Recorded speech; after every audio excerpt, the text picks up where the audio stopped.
Hi, dear students. In the last lecture, we discussed about the abstraction ladder of the concepts or the construct. In this lecture, we will discuss about the more terms that are related to theory building. Today, we shall discuss about the research proposition versus research hypothesis. We already know that the concepts are the building blocks for the theory, or they are the basic unit for the theory. But the theory requires understanding of relationship among the concepts. So we shall discuss about the relationship about the concepts, among the concepts. And these relationships are of two types. First type is called proposition and second may be called hypothesis. Now proposition are the statement that are concerned with the relationship among the concepts and explain the logical linkage among the concepts. For example, better treatment with the employee will make them more loyal to the organization. So this is the logical link. But propositions are of general nature and they are not directly testable. Now, on the other hand, the hypothesis is a formal statement of unproven proposition that is empirically testable. So here we can differentiate between proposition and hypothesis in the sense that the propositions are not testable, but the hypotheses are the statements that are testable. For example, HR manager may hypothesize that job candidates with a certain major will be more successful employees. It means the applicant who have certain kinds of specialization will be more successful employee. Hypothesis should be written in the form in a certain manner that can be supported or not supported through an empirical test. Now take the example of hypothesis, how it should be written. Example is in the slide. A website with a blue background will generate more sales than another identical website with a red background. This hypothesis was made by a researcher who want to do a research about which kind of the background, which color of the background will be more influential for the customer or to increase the sale of the product. So this is one example how to make the hypothesis. Okay.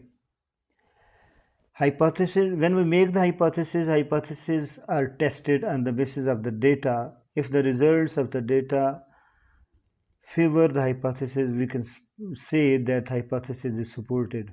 On the other hand, if the results are inconsistent with the hypothesis, we say that the hypothesis is not supported. Okay. We talked about the empirical testing. We often apply statistical test on the data for testing the hypothesis empirically. What is empirical testing? Empirical testing means that something has been examined against reality using data. So, when we test the hypothesis by utilizing the data that we collect, that process is called empirical testing. Regarding proposition and hypothesis, we can see the diagram on our slide. First, proposition. Proposition, it means proposition is the statement that treating our employees better will make them more loyal employees. That is shown in the diagram and that is not testable. On the other hand, to make it testable or to convert it into empirical form, we make the hypothesis. And hypothesis may be increasing retirement benefit will reduce intention to leave the organization. This is the hypothesis.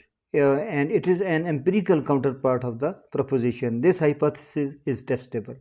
So we can clearly understand the difference between proposition and hypothesis, that proposition is not testable statement, while the hypothesis is a testable statement. Now, what is the variables? How can we define a variable? A variable is anything that may assume different numerical values, and it is the empirical assessment of concept. Here we can say that the concepts cannot be measured directly, while the variable at the empirical level can be measured directly. In our case, treating employee better is a concept, while its empirical form is retirement benefit in percentage. It is variable that can be easily measurable. And similarly, loyalty is a concept, while its empirical form is the turnover rate that is easily measurable. So, converting the concepts into the measurable form is called the operationalization. So, operationalization can be defined as the process of identifying the actual measurement scale to assess the variable is operationalization.